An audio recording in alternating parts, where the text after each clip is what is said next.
नमस्कार। चलिए आज एक सीधे सफर पर चलते हैं, एक ऐसी दुनिया में जहां प्राचीन लोक कथाएं और जादू टोना आपस में टकराते हैं।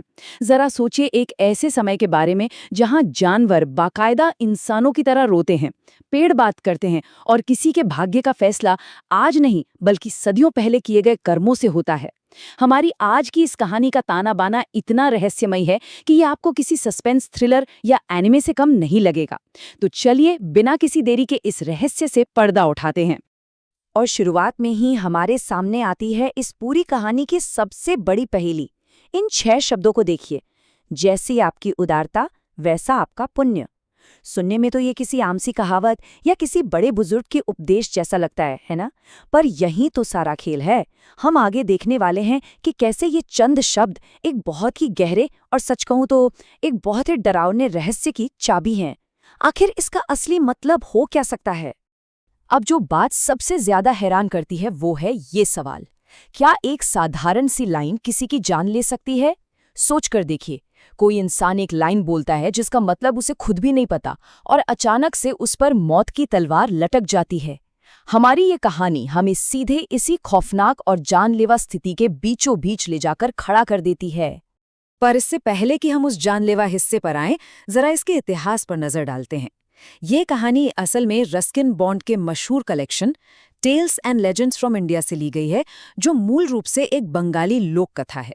भारतीय लोक कथाओं की एक खूबी होती है, ये शुरू तो बहुत ही आम और सीधे तरीके से होती हैं, लेकिन देखते ही देखते ऐसा रहस्यमयी और डरावना मोड़ लेती हैं कि इंसान बस सोच में पड़ जाए। और यकीन मानिए, ये कहानी भी बिल्कुल वैसी ही है। भाग 1, एक जानलेवा शाही फरमान, जिसका उपशीर्षक है 1 रुपए की दिनचर्या।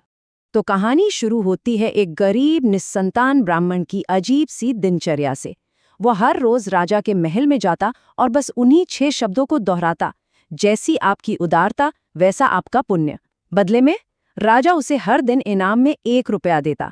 और ये कोई 1-2 हफ्ते की बात नहीं थी, पूरे 1 साल और 6 महीने, यानी 1.5 साल तक बिना एक भी दिन चूके वो ब्राह्मण दरबार जाता और वही बात कहता, और राजा भी उसे रोज ठीक 1 रुपया देता रहता। सोचिए, उस जमाने में 1 रुपए की क्या कीमत रही होगी। लेकिन धीरे धीरे राजा के दिमाग में भी ये सवाल उठने लगा कि आखिर वो रोज ये खैरात बांट क्यों रहा है। और बस यहीं से कहानी में अचानक एक खतरनाक मोड़ आता है। एक दिन राजा के सब्र का बांध टूट जाता है। वो ब्राह्मण से सीधे पूछता है कि भाई, तुम रोज आकर ये जो बोलते हो, इसका मतलब क्या है? अब दिक्कत ये थी कि उस बेचारे ब्राह्मण को खुद इसका मतलब नहीं पता था। वो तो बस बचपन से सुनी एक कहावत दोहरा रहा था। जब ब्राह्मण चुप रहा तो राजा गुस्से से आग बबूला हो गया। उसने सीधा अल्टीमेटम दे डाला, अगर तुम इसका मतलब नहीं बता पाए तो तुम्हें देवी दुर्गा के सामने बलि चढ़ा दिया जाएगा। मतलब बिना कुछ गलत किए वो ब्राह्मण अचानक मौत के दरवाजे पर खड़ा था। भाग 2, नवजात शिशु का रहस्यमयी वादा और हमारी एक असंभव बच्ची।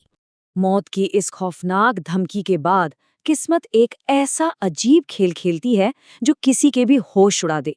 उसी दिन उस निसंतान ब्राह्मण के घर अचानक एक बेटी पैदा होती है। पर रुकिए, ये कोई आम बच्ची नहीं थी। पैदा होते ही वो रोई नहीं, इसके बजाय वो मुस्कुराई, अपने पैरों पर खड़ी हुई और अपने परेशान पिता की आंखों में देखकर बिल्कुल साफ शब्दों में बोली, पिताजी, आप इतने उदास क्यों लग रहे हैं? जरा सोचिए, एक बच्चा जो बस अभी दुनिया में आया है, वो खड़ा होकर ऐसे बात कर रहा है जैसे कोई बड़ा इंसान हो। ये सच में किसी मायाजाल से कम नहीं है।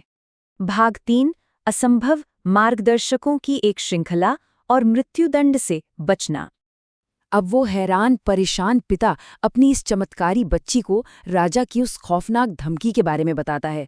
और जानते हैं क्या होता है? वो नवजात बच्ची वादा करती है कि वो खुद राजा को उन शब्दों का मतलब समझाएगी। जब राजा ये सुनता है तो वो इतना चकित हो जाता है कि हाथी, घोड़े और पूरी सेना लेकर ब्राह्मण के घर पहुंच जाता है, एक नवजात बच्ची से पहेली का जवाब मांगने।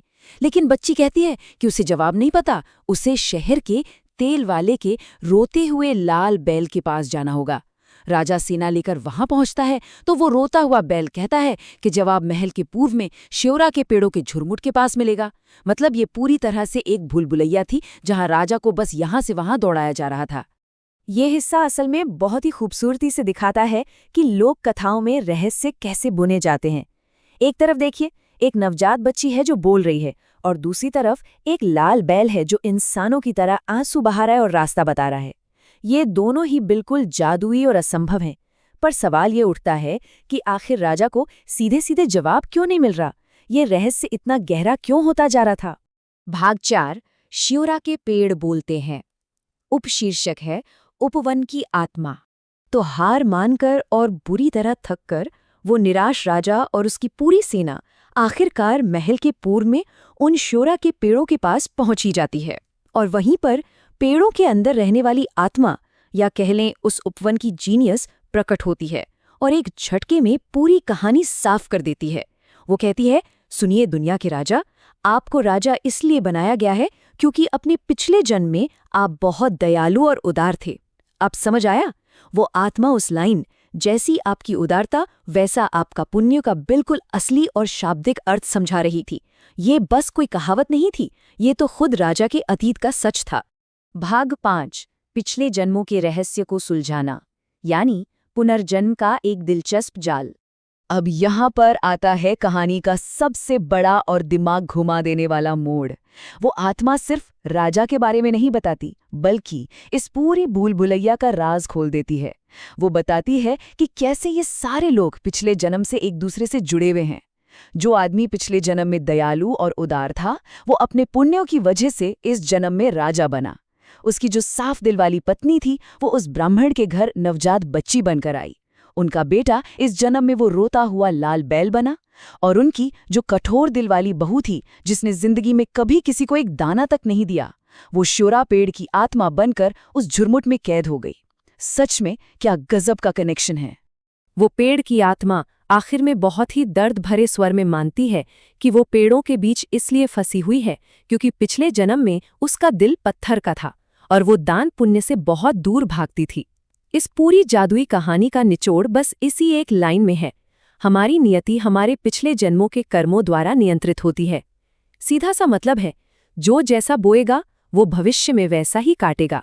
भाग 6 कर्म का चक्र और इसका शैक्षिक आधार। खैर, अब तक तो हमने एक बहुत ही रोमांचक और जादुई लोक कथा सुनी, लेकिन अगर हम इस कहानी से थोड़ा बाहर निकलकर इसके गहरे अर्थ को समझे तो इसका मुख्य बिंदु है कर्म और पुनर्जन्म। ये प्राचीन हिंदू दर्शन का एक बहुत ही महत्वपूर्ण हिस्सा है, जो हमें सिखाता है कि हमारे हर काम, हमारे हर फैसले का एक नतीजा होता है। इस जन्म में किए गए अच्छे या बुरे काम ही ये तय करते हैं कि हमारा अगला जन्म कैसा होगा। जैसी आपकी उदारता वैसा आपका पुण्य। ये सिर्फ उस राजा की कहानी नहीं थी, ये तो कर्म के सिद्धांत का सबसे सटीक और बेहतरीन उदाहरण था। अगर हम ऐतिहासिक नजरिए से देखें तो इस कहानी के बचकर हम तक पहुंचने का सफर भी कम दिलचस्प नहीं है। इस कहानी को 1872 में G.H. डामेंट ने दर्ज किया था, जो उस वक्त एक ब्रिटिश डिप्टी कमिश्नर थे। उन्होंने इसे बंगाली लोककथाएं दिनापुर की एक किवंती का नाम दिया और इसे इंडियन एंटीक्वेरी के पहले खंड में छापा गया। जरा सोचिए, पीढ़ियों से जो कहानी सिर्फ जुबानी तौर पर सुनाई जा रही थी, उसे सदियों बाद कैसे पन्नों पर सहेजकर हमेशा के लिए अमर कर दिया गया। तो अब हम अपने इस विश्लेषण के बिल्कुल अंत में आ गए हैं, और जाने से पहले एक बहुत ही गहरा सवाल हमारे सामने छूट जाता है। इन सब बातों को देखकर सोचिए, क्या वाकई अतीत की उदारता आज के पुण्य को तय करती है? देखिए, जादुई पेड़ों या बोलने वाले बच्चों पर आप यकीन करें या ना करें, लेकिन क्या हमारे आज के कर्म हमारे कल का निर्माण नहीं कर रहे हैं? हम रोजमर्रा में जो भी छोटे छोटे काम करते हैं, वो दरअसल वो अदृश्य धागे हैं जो आगे चलकर हमारा भविष्य बुनते हैं। ये सोचने वाली बात तो जरूर है। खैर, आज के इस दिलचस्प सफर में हमारे साथ जुड़ने के लिए बहुत बहुत धन्यवाद।